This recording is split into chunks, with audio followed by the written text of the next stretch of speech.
1917년 10월 15일 아침, 여러 발의 총성이 파리 교회에서 울린 뒤 전 세계를 떠들썩하게 했던 한 여인이 41세의 나이로 세상을 떠났습니다. 화류계를 뒤흔들었던 그녀의 총살 소식은 전 세계적으로 뉴스거리가 되었죠. 그녀는 사형당하는 당일에도 모든 걸 무덤덤하게 받아들여서인지 눈가리개를 거부하고 미소 지으면서 사형을 집행하는 사람들에게 "어서 쏴요. 그걸 계속 들고 있는 것도 힘들지 않나요?" 라고 말했다고 합니다. 또한 자신의 시신을 수습해갈 사람이 아무도 없을 것이니 그냥 해부용으로 시신을 기증하겠다고 말했다 하죠. 이런 담담하고 독특한 죽음을 맞이한 그녀는 바로 전설의 여성 스파이 마타 하리입니다. 그녀는 전설의 스파이라고 불리지만 스파이였던 것이 확실한지 아닌지 애매한 상태죠. 왜냐하면 스파이로서의 행동을 한 것이 아무것도 없었고 스파이치고는 너무 능력이 딸렸기 때문입니다. 또한 그녀는 유럽 여러 나라로 원정을 다니던 무리이자 매춘부였던 어마어마한 경력의 인물이죠. 마타 하리는 도대체 어떤 삶을 살았던 것일까요? 그녀의 본명은 마르하레타 헤이르트라이다 젤러입니다. 네덜란드에서 석유 사업을 하는 부유한 아버지의 딸로 태어난 그녀는 검은 머리와 검은 눈동자를 가진 매우 독특하고 이국적인 외모의 소유자였습니다. 돋보이길 좋아하던 그녀는 자기 자신을 꾸며내는 언변조차 탁월했죠. 그러던 그녀가 13살이 되었을 때 아버지의 사업이 망하고 얼마 안가 어머니마저 세상을 떠나게 되었습니다. 그렇게 가족은 뿔뿔이 흩어져 마르하레타는 친척집을 전전하며 눈칫밥을 먹고 살아야 할 만큼 집이 완전 풍비박산이 나버린 것이죠. 그녀가 친척집에 맡겨질 때쯤엔 이미 육체적으로 성숙한 상태였고 키가 180cm 가까이 자랐으며 이국적인 외모에서는 묘한 매력이 느껴졌습니다. 그렇게 시간이 흘러 성인이 된 그녀는 유치원 교사로 학교에 취업했지만 교장이 그녀에게 반해 치근덕거리자 결국 학교를 그만두게 되죠. 그러던 어느 날 네덜란드의 식민지인 인도네시아에 주둔하고 있던 네덜란드 장교 루돌프 맥레오드의 구원 광고를 보게 되었고 곧바로 그녀는 인도네시아로 떠나게 되었습니다. 인도네시아에 도착한 마르하레타는 루돌프를 만나게 되었고 자신에게 첫눈에 반한 루돌프와 마침내 결혼까지 하게 되며 인도네시아 자바섬에서 신혼생활을 하게 되었죠. 그렇게 힘들던 청소년기를 거치고 드디어 행복한 삶을 살 수 있으려나 했지만 그녀의 결혼 생활은 7년 만에 파국으로 치닫게 되는데요. 루돌프와의 사이에서 2명의 자식을 낳았지만 그녀의 가족에게 불만을 가진 가정부가 아들을 독살해버리기도 했고 그렇게 네덜란드로 돌아온 뒤 1901년 남편과 이혼을 하게 되었으며 사랑하던 딸의 양육권마저 남편이 가져가게 되었습니다. 이후에 다른 남자와 재혼을 하기도 했지만 얼마 가지 못했죠. 남편에게 버림받은 이혼녀가 된 마르하레타의 먹고 살기 위한 선택지는 많지 않았습니다. 마르하레타는 프랑스 파리로 가서 서커스단에 들어가 말을 타기도 했고 화가의 모델이 되어 생계를 꾸려나갔지만 지독한 가난에서 벗어나지는 못했죠. 그녀가 가진 것이라고는 이국적이고 아름다운 육체가 전부였습니다. 그래서 결국 그녀가 선택한 일은 바로 화류계의 무이였죠. 나름대로의 인맥을 동원해 여러 고위층 인물들과 연인 관계가 되기도 했고 거물급 남자를 만나기도 했지만 무슨 이유에서인지 그들은 금방 그녀를 버리고 떠나버렸습니다. 20대 후반에 화류계로 뛰어든 그녀는 20대 초반의 다른 여인에 비해 자신이 나이가 많기 때문에 밀린다고 생각했고 차별화 전략을 쓰기 시작했죠. 자바섬에서 살 때의 경험과 기억을 떠올려 당시의 신비하고 미지의 세계였던 동양의 느낌을 주는 야시시한 옷을 입고 인도네시아풍의 야릇한 춤을 추기 시작한 것인데요. 인도네시아에서 제대로 배운 춤이 아닌 거의 스트릿 댄스에 가까운 것에 불과했지만 그녀의 이국적인 외모와 더불어 동양풍의 야시시한 춤은 굉장한 시너지 효과를 냈고 파리 사교계에 엄청난 화제거리를 낳게 되었습니다. 그렇게 마르하레타는 한순간에 파리에서 제일 잘나가는 무이가 되었죠. 한 번도 듣지도 보지도 못했던 동양적인 묘한 매력을 내뿜는 그녀는 프랑스 남자들의 심금을 울리게 되었고 순식간에 프랑스 전역의 유명인사가 되어버린 것입니다. 그리고 이때부터 그녀는 이름까지 여명의 눈동자라는 뜻의 마타 하리로 바꿔서 살기 시작했죠. 또한 자바섬에서 살던 경험을 바탕으로 인도네시아에 대한 날조되거나 부풀린 이야기를 하며 사람들의 호기심을 자극했고 자신이 자바섬의 왕족과 네덜란드인과의 사이에서 태어난 인도네시아 혼혈공주라는 어처구니 없는 뻥까지 치기 시작했습니다. 180cm 정도의 큰 키에 육감적인 몸매와 이국적인 외모를 가진 마타 하리는 재미있는 이야기나 특별한 눈요깃거리를 원하던 파리의 사교계와 고위층 남자들 사이에서 인기가 하늘을 찌를 정도였죠. 그렇게 마타 하리는 파리 최고의 사교 클럽인 물랭루즈까지 진출하며 최고의 무이가 되었습니다. 그러나 그녀가 내세운 동양의 묘한 매력을 어필한 무이로서의 삶은 그리 길지 않았죠. 20대 초반의 젊은 무이들이 그녀의 스타일을 다 따라하기 시작했기 때문이었습니다. 그러자 마타 하리는 은밀히 거물급 남자들과 매춘을 하기 시작했는데요. 유럽 전역을 돌아다니며 공연을 하기도 하고 유명 인사들과 외춘을 하며 관계를 맺었죠. 유럽 각국의 고위층 인물들은 밤마다 그녀의 집을 찾아왔고 그녀를 거쳐간 남자들 중에는 네덜란드 총리와 독일의 황태자도 있었습니다. 그녀는 큰 키에 비해 가슴이 작아 브래지어 안에 헝겊을 넣었다고 하는데요. 이 때문인지는 몰라도 그녀는 매춘을 할 때 절대 브래지어를 벗지 않았고 그녀의 이 행동은 오히려 상대 남성들에게 신비감을 자아냈다고 하죠. 아무튼 마타리는 유럽 전역에서 인기가 많아지자 항상 남자에게 버림받던 입장에서 이제는 남자를 골라가며 매춘을 했을 정도였죠. 그러자 유럽의 상류층 남자들은 마타리와 잠자리를 한 것을 자랑하며 다녔고 프랑스 군부와 정치나 재계에 굉장히 유명한 인물들도 그녀와의 성추문이 돌기도 했을 정도였죠. 또한 마타리는 각국의 고위층 남자들과 잠자리를 가지며 상대방 남자가 좋아할 만한 말들을 주워들은 대로 떠들면서 돈을 받았습니다.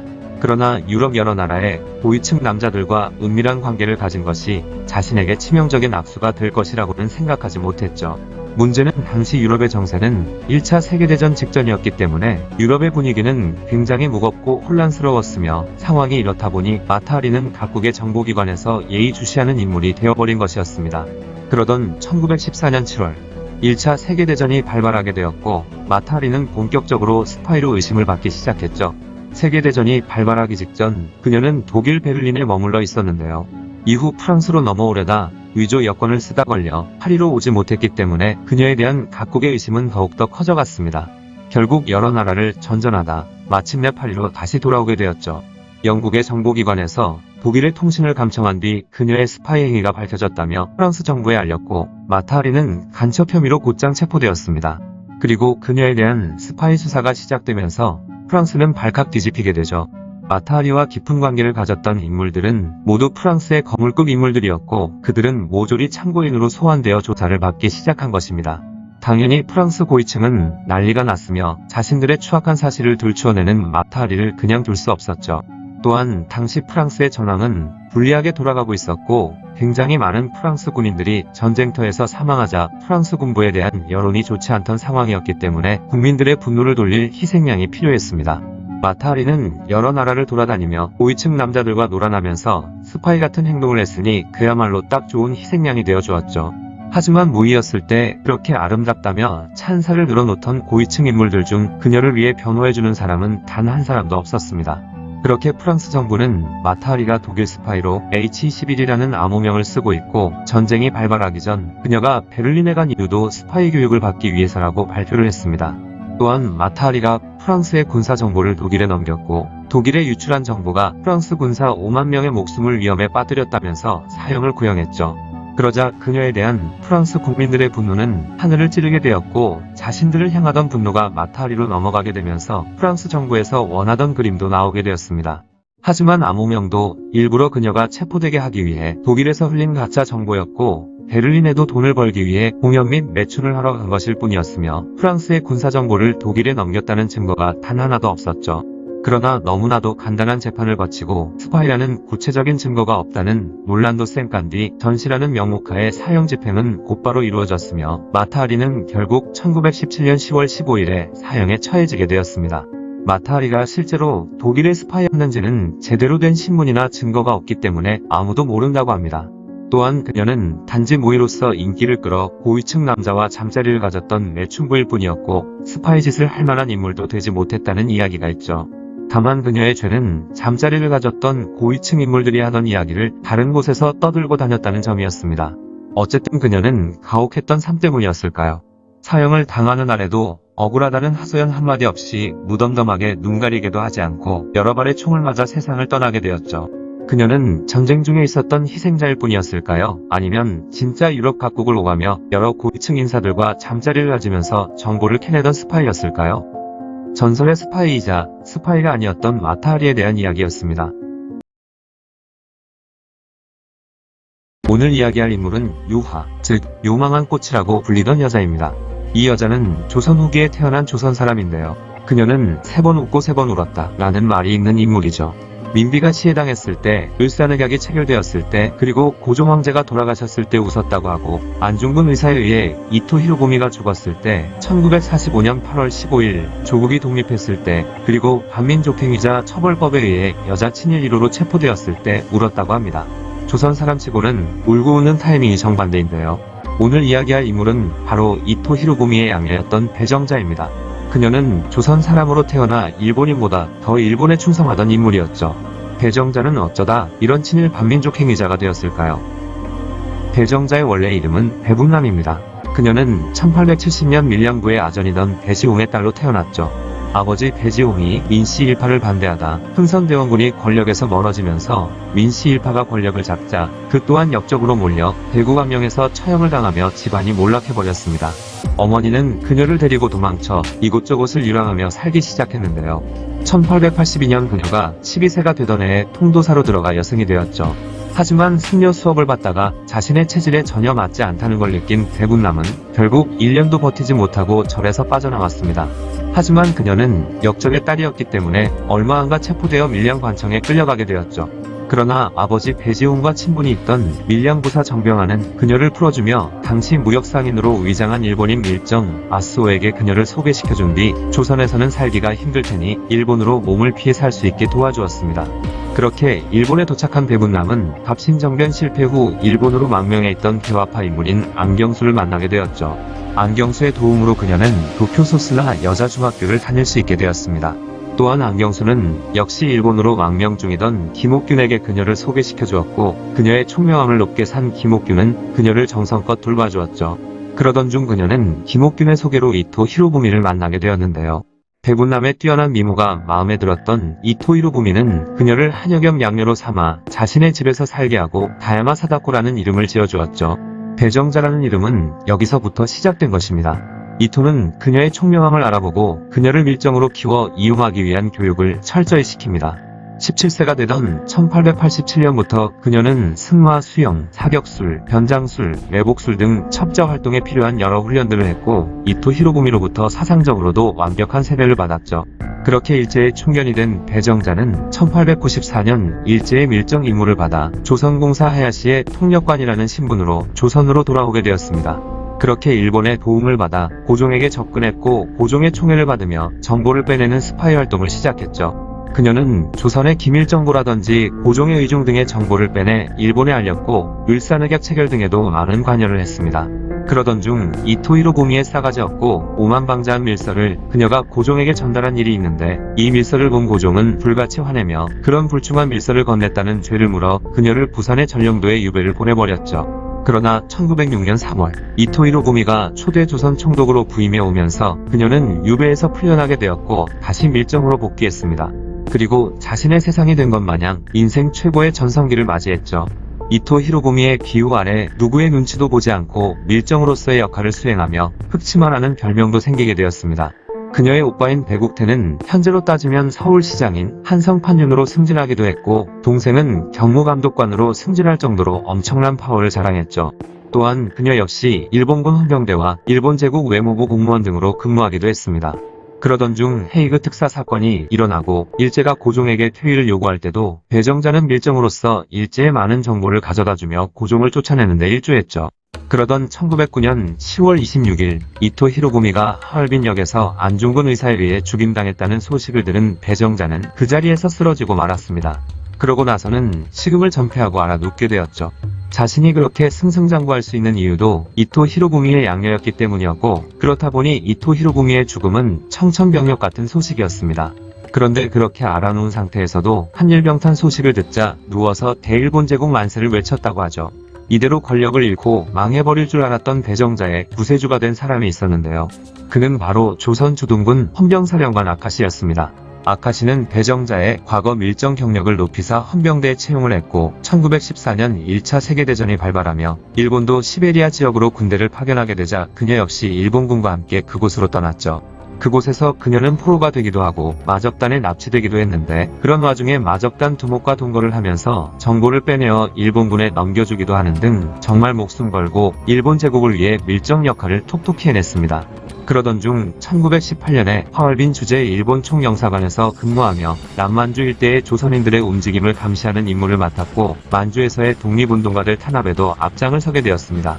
그러자 당시 독립신문에는 요녀 배정자가 서간도 각지를 순찰하며 조선인들의 일거수일투족을 감시하고 있다고 보도하기도 했죠. 그녀는 조선 총독부가 만주 지역에 설립한 만주의 독립운동 단체를 파괴하기 위한 무장 첩보단체 공인회라는 조직에 가입해 독립군 장기정을 잡는데 일조하고 독립군의 무기와 서류 등을 빼앗기도 했습니다. 또한 간도와 상하이 등지에서도 독립운동가를 체포하기 위해 열심히 활동하다가 독립군이 배정자를 처단 대상자로 지목하자 다시 국내로 도망오게 되었죠. 1922년부터는 총독부 경무국장 마루야마 스루기치의 지령을 받아 독립투사를 잡아들이는데 그 누구보다 앞장섰으며 그런 그녀의 공로를 인정해 조선 총독부에서는 그녀에게 600여 평의 토지를 주었습니다. 그 뒤로도 배정자는 총독부로부터 계속해서 봉급을 받아 넉넉한 생활을 할 수 있었죠. 그러던 중 배정자는 대한통일부 비밀암살단의 멤버인 박희광에 의해 죽을 뻔하자 1927년에 비로소 은퇴를 했습니다. 은퇴한 후에도 총독부가 주는 돈을 받아 먹으며 잘 먹고 잘 살았죠. 하지만 그녀의 악행은 여기서 그치지 않았습니다. 1940년 태평양 전쟁이 발발했을 때 이미 그녀는 70이 넘는 나이였지만 전선에서 대일본 제국의 장병들이 고생하는 것이 가슴 아프다며 조선인 여성 100여 명을 군인위문대라는 이름으로 남양군도까지 끌고 가 일본군의 성노예로 만들어버리기까지 했죠. 그러나 1945년 드디어 광복을 맞이하게 되었고 이에 배정자는 야산에 숨어 살다가 반민족 행위 처벌법이 발효되고 1949년 반민특위가 구성되자 결국 그녀도 체포되었습니다. 당시 여성 반민족 행위자로 총 6명이 구속되었는데 배정자가 1중 1등으로 구속되었다고 하죠. 그녀는 체포되고 나서 의외로 쿨한 모습을 보이기도 하는데요. 이제 와서 변명해서 뭘 하겠냐. 나는 오늘 죽어도 여한이 없다. 어떤 벌이라도 달게 받겠다. 다만 한 가지 소원이 있다면 아들 무덤 앞에서 죽는 게 소원이다. 라고 진술했다고 하죠. 그러나 반민특위가 정치적인 이유로 해산하면서 배정자는 풀려났고 서울 성북구에서 여생을 보내다가 한국전쟁 중인 1952년 2월 27일 82세의 나이로 사망하게 되었죠. 어릴 적부터 이토 히로부미에게 교육을 받고 이후로 일제를 위해서만 삶을 살았던 조선인 배정자는 할머니가 된 70세 이후까지도 평생을 일본을 위해서 그 한 몸 다 바친 것 같네요. 심지어 정치적인 이유로 반민특위가 해산된 건 역시 너무 어처구니 없는 일입니다. 독립을 위해 힘쓰신 독립투사들도 잊지 말아야 하겠지만 이런 민족 반역자들 역시 잊지 말아야 하는 우리 역사의 한 조각인 듯 싶네요. 일본에 의해 길러진 조선인 밀정 다야마 사다코 배정자에 대한 이야기였습니다. 전쟁이 일어나면 총알이 빗발치기도 하지만 뒤에서 은밀히 이루어지는 첩보와 정보전도 장난 아닌데요. 그만큼 전쟁 시에는 스파이의 역할이 정말 중요하긴 합니다. 우리나라에도 일제강점기 당시 일본은 독립운동가들을 잡기 위해 밀정을 독립군 내에 심어놓기도 했죠. 오늘 이야기할 이 인물도 바로 중국에서 활동하던 일본의 스파이였습니다. 그녀는 당시 동양의 마타하리라고 불리기도 했죠. 그의 이름은 바로 가와시마 요시코였습니다. 중국에서는 그녀를 친일파 한간이라고 온갖 욕을 해댔지만 정작 요시코 자신은 한족이 아닌 만주족이라고 하면서 최후의 순간까지 한간이라는 비난을 거부했다고 하죠.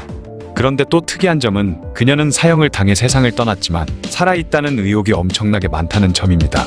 이름만 봐서는 일본인 같은데 중국에서 매국노라고 불리던 그녀는 대체 어떤 삶을 살았을까요? 요시코는 원래 청나라 황족인 숙친왕의 14번째 딸이었죠. 그리고 그녀의 원래 이름은 아이신기요로 신이었습니다. 바로 청나라 황족이었던 것이죠. 그녀가 아직 어린 나이였을 때 신의 혁명이 일어나면서 청나라 황실이 몰락해버렸는데요. 당시 청나라 황실 내부에서는 위안스카이와 타협해 선통제 부위를 폐위시키자라는 강화파와 위안스카이를 물리치고 청황실을 보존하자라는 강경파가 대립하고 있었죠. 하지만 결국 어전에 의해서 강화파가 이겨 선통제는 폐위되고 말았습니다. 이 결정에 반발한 숙친왕은 청나라를 부활시키려면 일본의 도움이 필요하다고 판단했고 강경파들을 이끌고 베이징을 탈출해 랴오닝성 위순으로 가 일본으로부터 보호를 받으며 다시 청나라를 부활시키고 선통제를 복위시키려는 복벽운동을 추진했죠. 이때 숙친왕은 일본의 카와시마 나니와라는 인물과 교섭을 진행했습니다. 그를 통해 일본 정부의 지원을 받아 복벽운동을 성공시키려고 했고 나니와 역시도 청나라 황실을 부활시켜 러시아가 계속 밀고 내려오는 것을 막아야 한다며 일본 정부를 설득하고 있었죠. 그러던 어느 날 나니와는 숙친왕에게 딸을 일본으로 유학 보내는 게 어떻냐고 제안했습니다.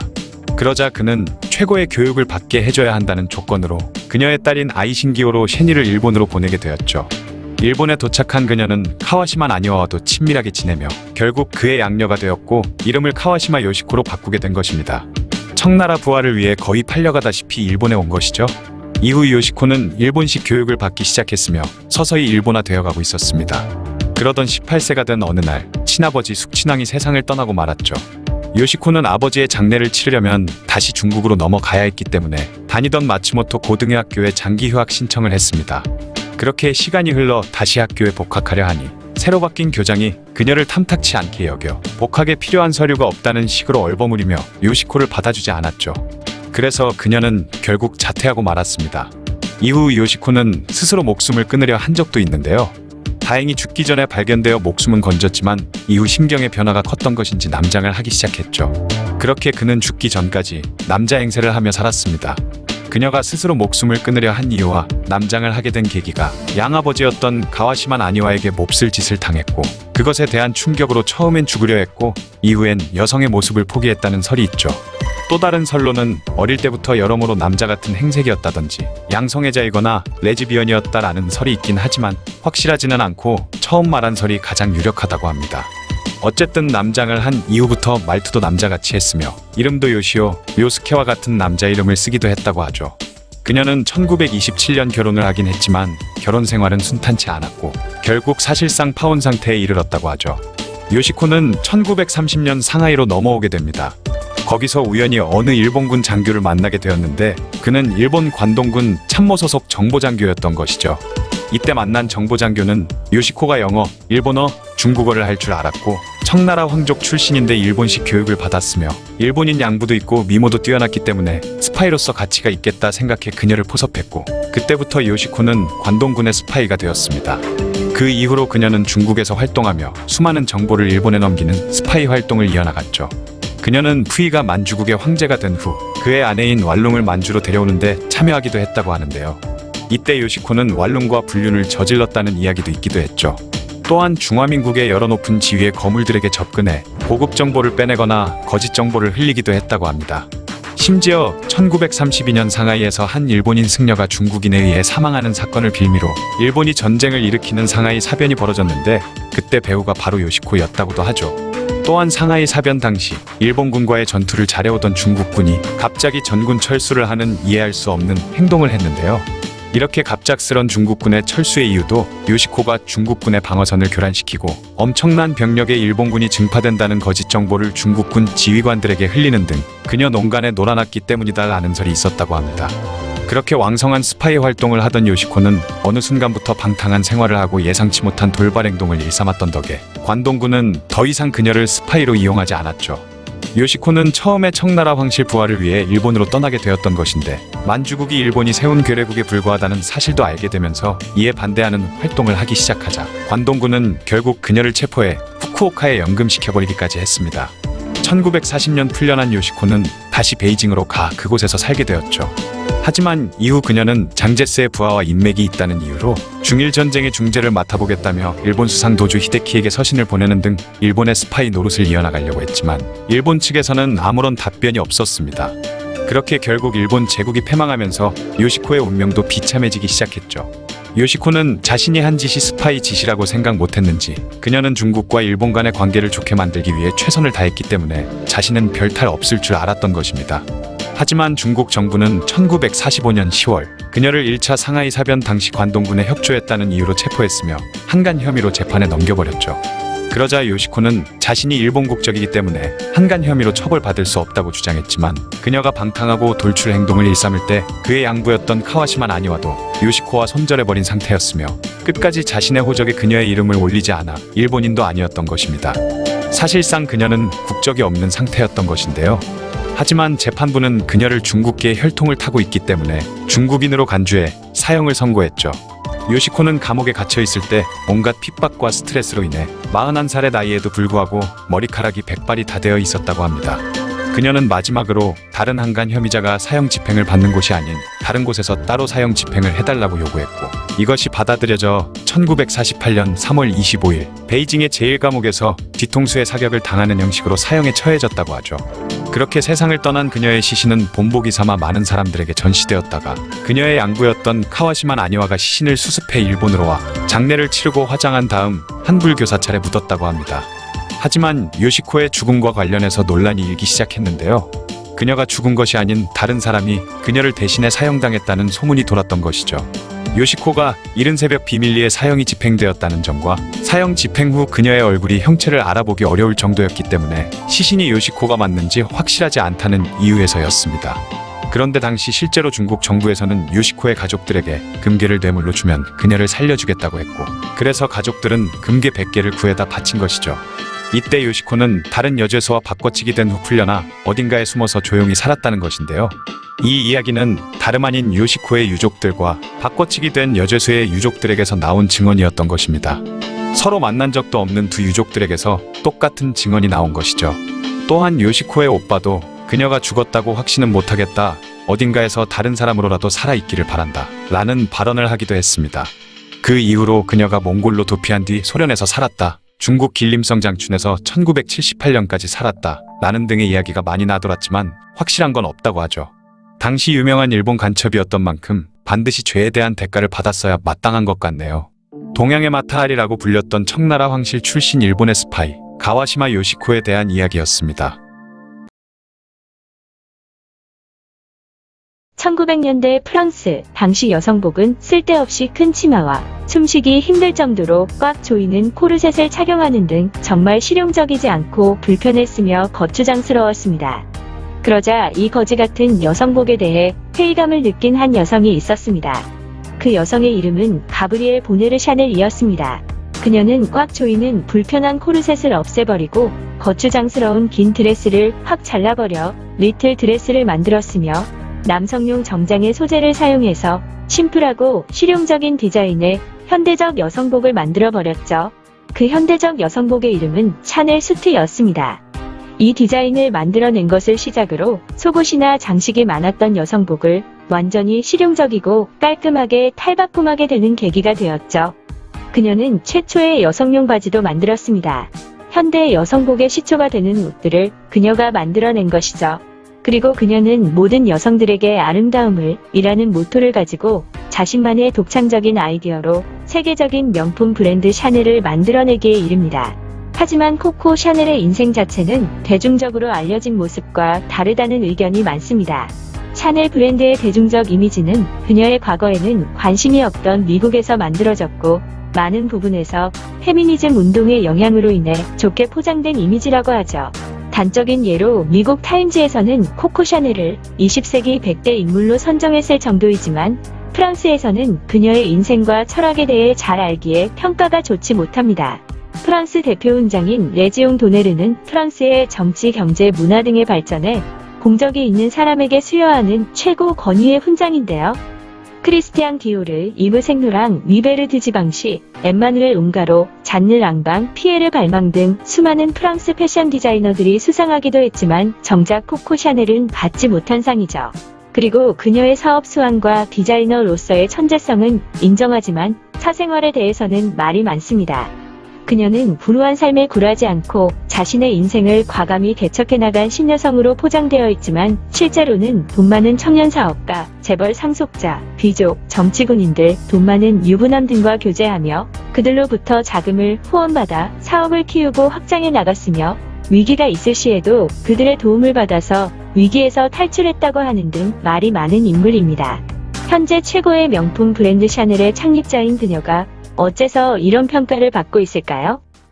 1883년 8월 19일 프랑스의 소미르라는 곳에서 태어난 그녀는 어릴 적에는 불행한 삶을 살았습니다. 알코올 중독의 아버지에 의해 수녀원과 고아원에 맡겨져 그곳에서 생활했습니다. 나이가 좀 든 후 수도원에서 도망쳐 도시로 와서 살게 되었는데, 가수가 되기를 꿈꿨던 그녀는 카바레에서 노래를 하게 되었죠. 이때부터 자주 불렀던 노래의 가사를 따와 코코 샤넬이라고 불리게 되었습니다. 샤넬 본인은 코코 샤넬이라는 예명을 썩 좋아하지는 않았다고 하죠. 하지만 나중에는 자기 자신도 인정을 했는지 샤넬의 로고를 코코에서 씨를 따서 하나는 그대로 쓰고 하나는 뒤집어 써서 만들었다고 합니다.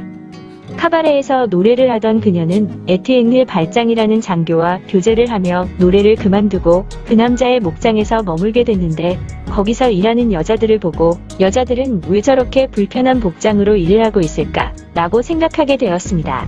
처음엔 애인이던 발장의 후원으로 모자 가게를 개업하게 되었는데, 발장과 헤어지게 되면서 영국의 청년 사업가인 아서 카펠과 교제를 하게 되었습니다.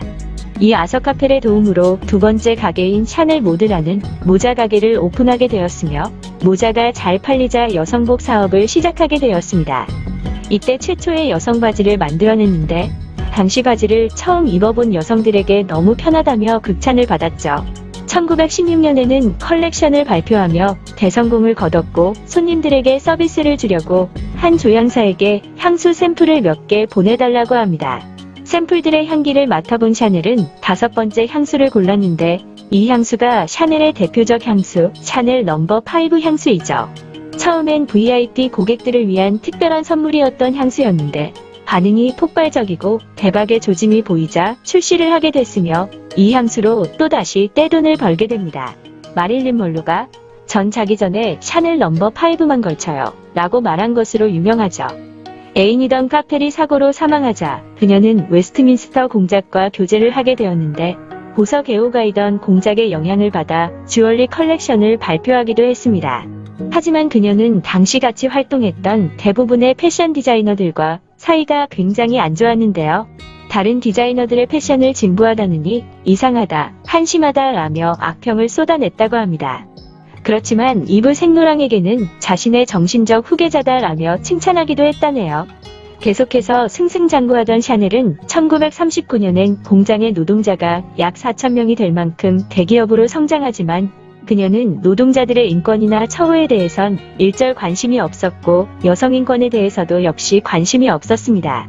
그러자 노동인권이 존중되지 않는 환경에서 일하던 노동자들이 파업을 하게 되었고 그때 충격을 받은 샤넬은 사업을 접고 프랑스 패션계를 떠나게 됩니다. 하지만 미국에서 마릴린 먼로 덕에 갑작스럽게 얻게 된 인기와 미국 페미니즘 운동으로 인해 샤넬 자신의 이미지는 운 좋게도 나쁘지 않게 포장되었죠. 그리고 2차 세계대전에 발발했을 때 프랑스가 독일군에 점령당하자 샤넬은 독일군 장교와 교제를 하며 나치에 적극 협력하게 되었습니다.